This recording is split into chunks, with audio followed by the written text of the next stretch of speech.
Hey guys, Jay here. So today we're going to be taking a look at a CD transport that is providing incredible value for the money. This CD transport is compact but incredibly powerful technology fitting for a CD transport in 2024. But on top of that, this CD transport, the Shanling ET3, comes with features that's very useful that goes above and beyond a typical CD transport. So I'm really excited to talk to you guys about this CD transport. Let's get straight to it.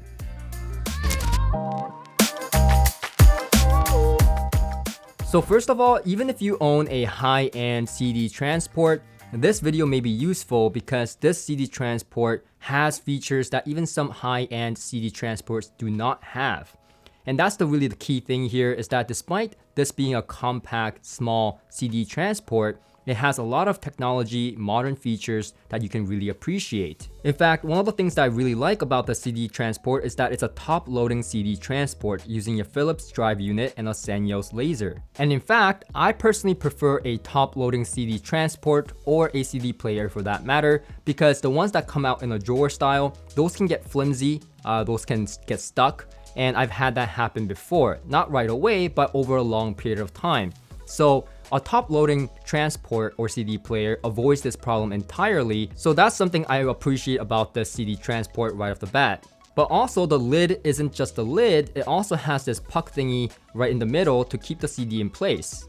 And of course, help with vibration and all that kind of stuff. Now, this is something that you see in fancy CD players, higher end CD players, where there'll be like pucks or something that can hold the CD down. Again, it's not a huge deal. It's not a huge thing that's gonna make the CD transport or CD player sound way better all of a sudden. But it's nice to have this little nice touch. It's a vibrational control thing. It's a thing to keep the CD in place. And it's something that you see in much higher end units. You're seeing it here at $730 US, which is interesting. And once again, something that I really like about this CD transport is those nice little touches. First of all, this is a pretty serious audiophile CD transport. Despite the price, it is a very serious audiophile transport. Now, there's a clear difference between a CD transport and a CD player. A CD player, like the EC3 model from Shanling, also has a DAC inside. However, the one that we're looking at today, the ET3 from Shanling, is a CD transport, not a CD player. Which means a CD transport like the ET3 that we're reviewing today does not have a DAC inside, which means that it's supposed to be used with an external audiophile DAC. Hence why it's for more serious audiophiles that want to use a separate higher-end DAC with this. And to this point, it also has way more serious digital inputs than the EC3, a CD player. So the ET3 actually has the I2S on this, which is quite unheard of. Of course, it has USB, coax, optical, and all those digital inputs, but it's important to realize that it not only has USB, but the I2S, which is like something that a lot of audiophiles want, and something that will be interesting if you have like a DENAFRIPS DAC or any of the DACs that have I2S output. And also because among some audiophiles, I2S is considered a better connection. And personally, I'm one of them as well. I personally like I2S better than USB a lot of the times. Not all the time, but most of the time, I prefer I2S. And of course, the reason I personally prefer I2S is because to me, it sounds better on a lot of the units that have I2S. But also because this is a serious audiophile CD transport, it comes with Shanling's upsampling engine. And the upsampling threshold is different depending on the digital inputs you use, the USB and I2S being the highest capability of upsampling up to DSD 512. While the other digital outputs are still capable of being upsampled to DSD, it will be limited to DSD 64.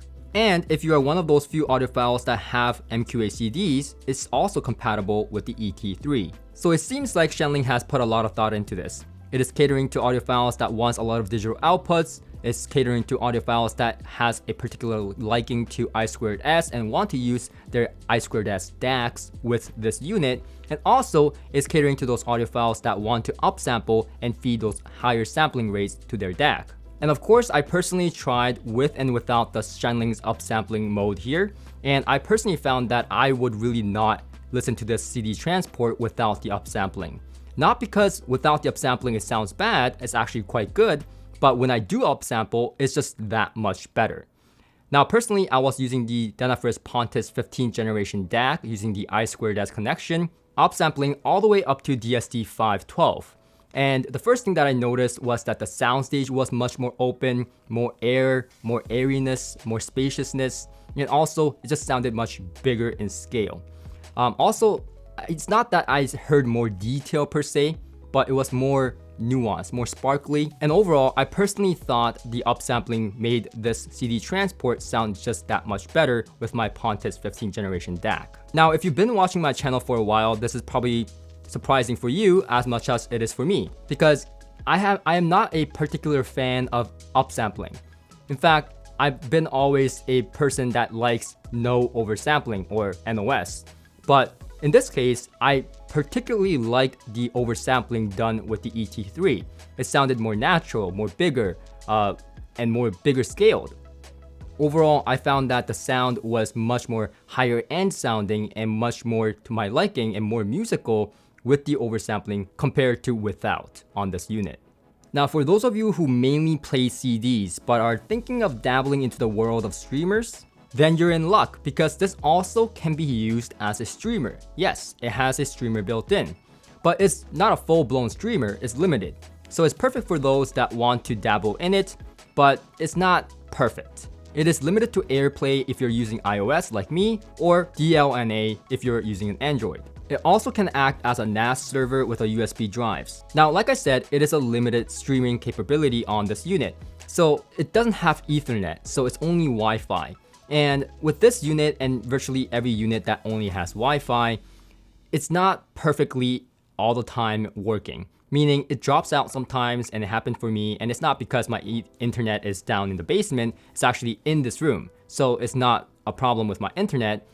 So this happens for a lot of the streamers out there that has Wi-Fi capability. It's no exception with this. It does happen, it does drop out at times, but it does work when it works, and it doesn't have Ethernet, so it is a bit of a bummer. But like I said, the main concentration of this unit is the CD transport. It has a lot of functions that a lot of people will appreciate, and the streamer, I feel like, is more of a second thought. Safe to say, in my personal opinion, you should not get this if you're looking for a CD transport plus a full-blown streamer. This is not that. Now, in my personal stereo setup, I personally don't use Bluetooth, but this unit does have Bluetooth as well. It's actually Bluetooth 5.0 with LDAC and AAC support. So there's that option there if you want to, stream when the Wi-Fi is down or not working properly. And yes, the Bluetooth works perfectly fine, no dropouts, it's wonderful. Now on the front top side, it has these control buttons, which is actually pretty tactile and nice, which are all accessible via the companion app or the streaming service on your tablet or phone like Tidal. But it's still nice to have these physical buttons. And it also has this small digital display, which also adds a nice, elegant, futuristic touch in my opinion. And as for the rest of the design, it's built solid. Nothing to really complain here. It's made out of an aluminum chassis. I don't think anyone getting this would be disappointed by the build quality, especially at this price point. Now, in terms of the sound, I think it's important to know what I'm using in my system. Now, I've already mentioned that I'm using the DENAFRIPS Pontus 15th DAC for this review, but from there, I'm feeding it to my preamplifier, the Auric Tube preamplifier that I just reviewed, the Motherload XL, which again gives a little nice warm characteristic in my system. And then I'm feeding it to my monoblocks, the Audion monoblocks. These are Gonfet Class D amplifiers, and they're wonderful. They're fast, quick, tactile, and probably one of the most accurate but musical at the same time kind of amplifier that I've owned. And as for the speakers, right now I'm currently using and testing the Arendo's new 1528 bookshelf speakers. Which, by the way, a little spoiler, it sounds really good, and also the build is substantial for the price, so it's a really good loudspeaker. And with the Shanling ET3 as the source, I feel like it brings more resolution to the sound. When I use it as a CD transport, especially with the upsampling, I feel like, again, more soundstage, more micro details, more micro nuances, but most importantly, that soundstage, that scale, it sounds bigger. It sounds more wide, more deep, more holographic, and more air, more spaciousness. And that's what it adds to my system. Now, unlike the Audionote CD player, the CD0 that I reviewed, this is not a tube-licious, more holographic sounding kind of CD player. I would say that the overall sound is more accurate. It's more about that speed, detail, transparency type of deal. But it's not so much that it strips away the musicality in my system. Of course, I have the 2 preamplifier and the audio mono blocks that already is very musical sounding to me. So having those in my chain, in my system, also helps. But one thing that really stands out, even compared to when I use my super higher end render streamer, is that the bass is so full, especially when you upsample. And the scale of the sound, the resolution is open and wide and deep and just holographic. It is a very accurate, very, again, transparent, very quick, fast, attack and decay, and very detailed CD transport, but it doesn't strip away that musicality like I said. It adds to it, and it adds that warmth and that extension in the bottom end, of course, given that your system is capable. And that's a very important distinction, because this CD transport by itself isn't going to suddenly get you more bass in your system or a bigger scale of sound all of a sudden. Your system has to be capable of doing that in the first place. So that means your preamplifier, amplifier, and your speakers already have to do that. And I already had that before with my Render N20 streamer, but when I went to my CD player, $730 CD player, compared to my Render N20 streamer that costs a lot more, I was pleasantly surprised that the ET3 didn't fall all that far behind, especially when I upsampled. Before upsampling, I did feel like the Render N20 had the edge, both in attack and decay, the nuance, the soundstage, the bass depth, the textures. But while I still think the Render N20 is better, when I upsample with the Shanling ET3, it gets just very close. And that's amazing for $730. Now, obviously, we're comparing 2 different devices. One's a streamer, one's a CD transport. But given all things, I was using the same DAC, I was using the same preamplifier, same amplifier, and the same speakers. So considering all that, I thought the fact that it was able to be compared to an Render N20 streamer was amazing. Now, this all goes back to my experience and finding that, no matter how higher end streamer you get, I personally feel that CD transports and CD players still sound better dollar for dollar. And ET3 is a really good embodiment of that. Now, that may be an unpopular opinion among some audiophiles, but that's my personal finding and my personal take.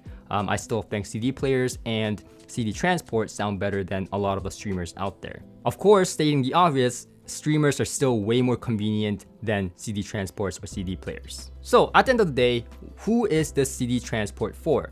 Well, first obvious thing, if you're someone that wants a CD player, meaning you want a DAC as well, then this is not the unit. If you don't want to use a separate external DAC, then this is not the unit. The EC3 may be a better choice, which I'll be reviewing in the future as well. The ET3 is really for people like me that has a DENAFRIPS DAC or a DAC that has I2S or a really high-end external DAC that they want to use and play CDs and have a large collection of CDs. And not just for the money. I think that the money aspect, the value aspect is excellent, but the functionality, the upscaling, the overall sound quality, I think is on par and deserving of to be in a high-end system. In fact, I recommended this to someone that I know, one of my Patreons, that has a really high-end system with Maggies in a big open room. I call him the big room guy because he has a big room.